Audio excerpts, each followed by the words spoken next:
Hey guys, it's vf.miniatures Warhammer Tactics series, and today we're going to talk about the new Brutalists Dreadnought, which was just released into pre-order as a part of the Agastus Strike Force box set, and we're going to review it and see how good it is from the tactics standpoint, and if you need to pick up that box as soon as possible or ignore it completely. We will review the Desolation Squad in a separate video, so let's jump right in. So let's first talk about stats. He's basically a melee-focused Redemptor. You know, I love Redemptors because they offer us an unprecedented value of high durability, very good shooting, and very good combat in one package, which is almost unprecedented in other Space Marine units. And this one is quite different because we are sacrificing the shooting for a better melee potential. And how this is done is basically we get 10-inch move instead of an 8-inch one, which is very helpful. 10-inch is just like the Invictor, but with the benefits of being a Dreadnought, so -1 damage. Obviously, we're not getting the concealed positions, which would be crazy good, but at least we're getting 2 inches more than the regular Redemptor, and that's very helpful because our main output is melee, so we need to get to close combat to actually do something to the opponent. His damage table is also changed, so now the last bracket starts at 2 wounds, and that's compared to 3 on the older Dreadnought, which is an interesting idea, and I support that because I think it makes sense. The Dreadnought, the Redemptor, regular one, has a big plasma cannon, and I'm guessing a lot more things can go wrong in that, so he suffers damage quicker than the melee-focused one, which is mostly just his hands are his weapons, so he's as efficient as long as he has all these hands with him.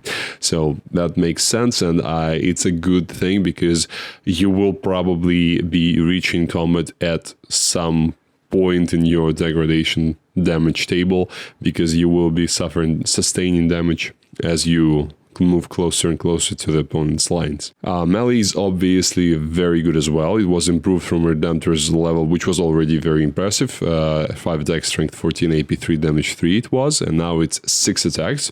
And we have 2 choices for melee weapons. It's something I don't understand is why they would give us 2 choices where it's actually only 1 choice, because talons are that much better than fists.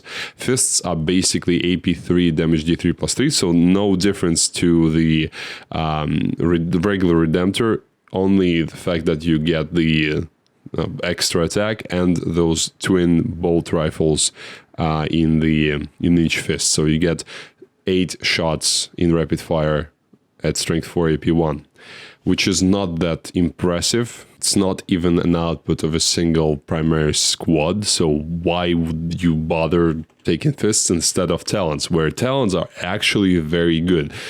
You get reroll and wounds on your main attack. That main attack has AP4 instead of AP3, which is important, and you also get a second profile where you get double the attacks at strength 7 AP3 damage 1. So what is the purpose of the fists, double fist option for war gear? I don't understand. But in any case, my recommendation is talons if you really want to maximize your Brutalis potential. His shooting output is twin Icarus stubber and 2 heavy bolters that you can change to multi-meltas, though I would not recommend doing that as for now, because now you're paying 15 points for each multi-melter, which comes out to 200 points for the Redemptor with all the upgrades, and you don't, Brutalists Dreadnought, and you don't want to pay 200 points for him. You want him to be cheaper than a regular Redemptor, which is what you will get if you just stick with the heavy bolters. Another reason why I don't think it's a good idea to invest a lot of points in multi-meltas unless they are very, very cheap, which may happen down the road, because now we are not paying for almost any war gear, and this kind of pricing is weird, so I think they probably will change it. And why I think you don't have to pay for that extra as of now is because you will probably be advancing this Dreadnought quite a lot if you use him, because you want to get closer to your opponent's lines and you want to get that jump start in your turn. You want to advance to be able to, in the second turn, have a higher chance of actually reaching something in combat. And the higher you roll on that advance in the first turn is basically your plus to your charge in the second turn. That's how you may think about that. That's how I usually think about these things. So that's why I don't really worry about shooting things in here. They are mostly a supplementary option, just so that you have something to defend yourself in a clutch situation. Next, let's talk about the tactics. So it's a very interesting case because melee-focused dreadnoughts used to be a firstborn thing only, and we didn't have that option in primaries at all. We only had the Redemptor, which was a universal platform, and mainly those melee-focused dreads were a gimmick thing, so you did not really pay much attention to them. Ironclad Dreadnought, Death Company Dreadnought, Furioso Dreadnought, they were all mostly for fun, unless you were like really trying to make them work. For example, with Blood Angels, you could stick those dreadnoughts into drop pods and do something like that, which I'm not sure is extremely efficient, but may have worked. I only believe, to be honest, in 2 melee dreadnoughts out of all the Space Marine chapters. It's the Librarian Dreadnought, because obviously you can fly with it, and you have the character keyword to protect your dreadnought for as long as you need, so you could actually reach your opponent's very important stuff alive, and it was almost impossible for your opponent to prevent that. And the second one was Wolfen Dread with a shield, with a Blizzard Shield, because they are very cheap, the Wolfen Dreads, and they're a very good distraction unit, and they're actually very dangerous if they do reach something, and they're fast enough with the 8-inch move and rerollable charges to actually have a high chance, high probability to reach something alive and still be useful. Here we don't have any real bonuses to survivability apart from a better damage table, and it means that the best way to use the Brutalis is banking on the fact that your opponent will be shooting elsewhere, and that's up to your roster.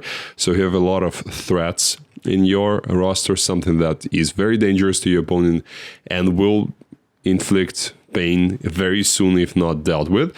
It means that there is a probability that your Brutalis will survive and actually use its movement second time and actually be able to charge.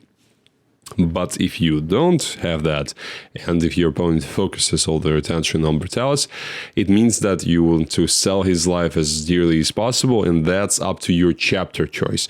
So if you have some defensive abilities, stratagems in your chapter, something that you can protect him with, which is not a very common thing, to be honest, for vehicles in the Space Marine supplements, but there are some things you can do, at least running like a Tech Marine if you're playing if you're playing Iron Hands, or any chapter for that matter, things like that. And still, even with some damage inflicted, you will be able to do damage back with him, because again of his damage table, he's not that bad even on when he suffered some wounds.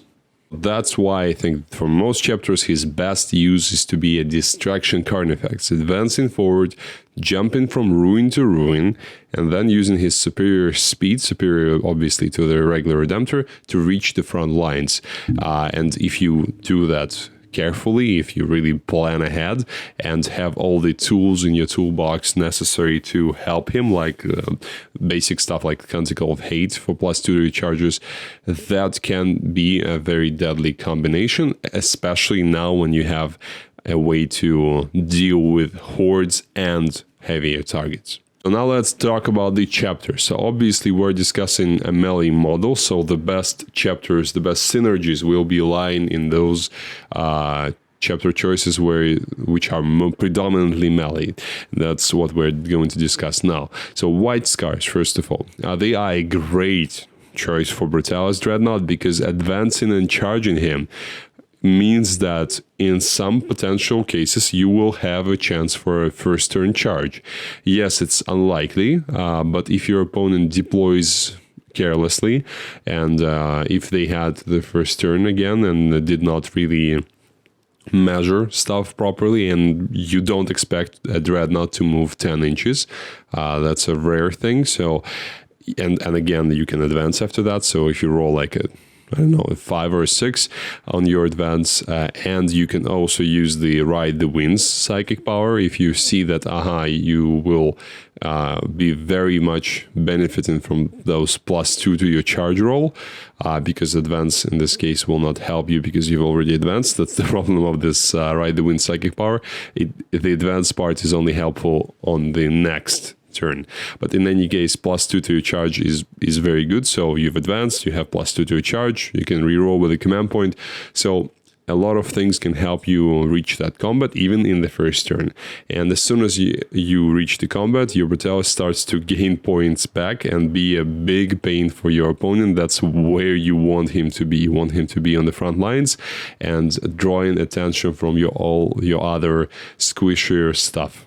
Also, his sweep profile with the devastating charge Super Doctrine White Scars have is crazy. So having 12 attacks at damage 2, it's a very, very strong marine killing potential, Chaos Space Marines, a lot of other things. You can do a lot of damage with that.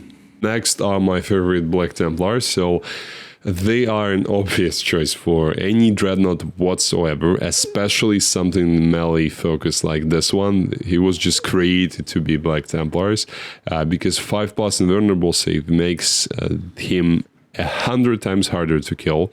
You can actually count on him surviving quite a lot of punishment with a 5+ invulnerable save. You will also, if you have Grimaldus in your list, you also have a 6+ shrug at least in the first turn, whilst Brutalis is nearby your character protection. So Black Templars is probably a chapter where I would consider running more than one Brutalists Dreadnought, perhaps even something like 3 Redemptors and 3 Brutalists Dreads, which is a cool combination, I think, because your Redemptors will provide that firepower support, and your Brutalists Dreadnoughts will provide just the sheer melee killing potential, and it's a nightmare. I would not want to play against something like that, because dealing with 13/6, a lot of wounds at toughness 7, 5+ invulnerable save, and with 6+ shrugs in most cases, and baby transhuman for some rare occasions, and the fact that they are all -1 damage. So it's a horrible list to play against, and that's why I think Black Templars are so powerful. They just elevate things like Redemptors to a whole new level. And obviously you have Devout Push as well as a strat, so if you really want the extra 3 inches of movement, you can get that. Or if you want to hide behind the ruin, you can get that, or if you want to pile in further. Rerollable advances and charges are also neat to save you some command points, or to give you multiple chances to actually reach something in combat. Blood Angels is an interesting case because you're getting some potential from that, but your synergies will be in conflict with the Librarian Dreadnoughts, because I think Librarian Dreads are a more potent combo because they're faster, smaller, and they can go somewhere where Brutalis cannot really reach. So that's why I think in this case you would probably only want 1, but 1 will be helpful with +1 to advance and charge from your chapter tactic, with rerollable charges from Icon of the Angel, with +1 attack from Savage Echoes. You will be getting a lot of potential from that, obviously +1 to wound, which is helpful for your sweep profile, so you will be wounding Marines and anything that's toughness 6 and lower on 2s with that sweep.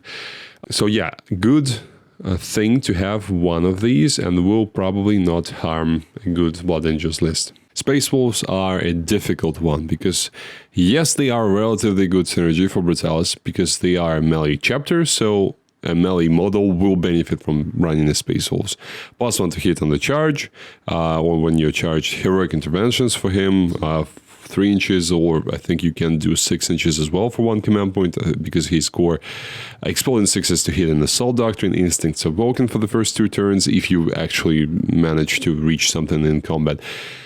So you will be getting benefits. However, my problem here with Space Wolves is that they offer neither more protection for him, which he really needs, nor more mobility. Not really. All the mobility Space Wolves have is baked into their datasheets, like the Thunderwolf Cavalry and all that. So honestly, I don't see a reason why you would spend so much money as you would have to now to buy Brutalists Dreadnoughts. Even when they reach the level when you have a separate kit, separate box for them, I still think the Wolfen Dreads are much better for you in this case than the Brutalis Dreadnought, because they are much cheaper. You will be left with much more points. They are probably survivable against some threats, even when you don't have like as many wounds.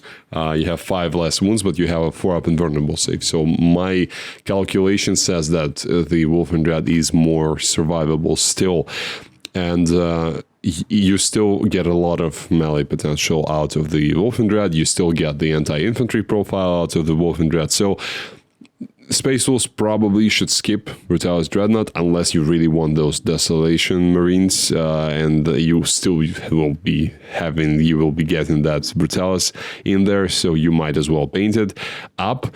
But don't chase it if you're playing Space Wolves. It is not worth it for you, in my opinion. As for other chapters, I don't think there are some huge synergies there. I've thought about like Ultramarines, Imperial Fists, Salamanders, all that. Obviously, there are some synergies here and there, but nothing so major that we really need to discuss that further. Most benefits for Brutalis are with melee guys, as we've already established.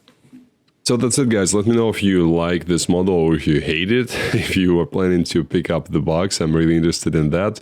And I'll see you in the next videos.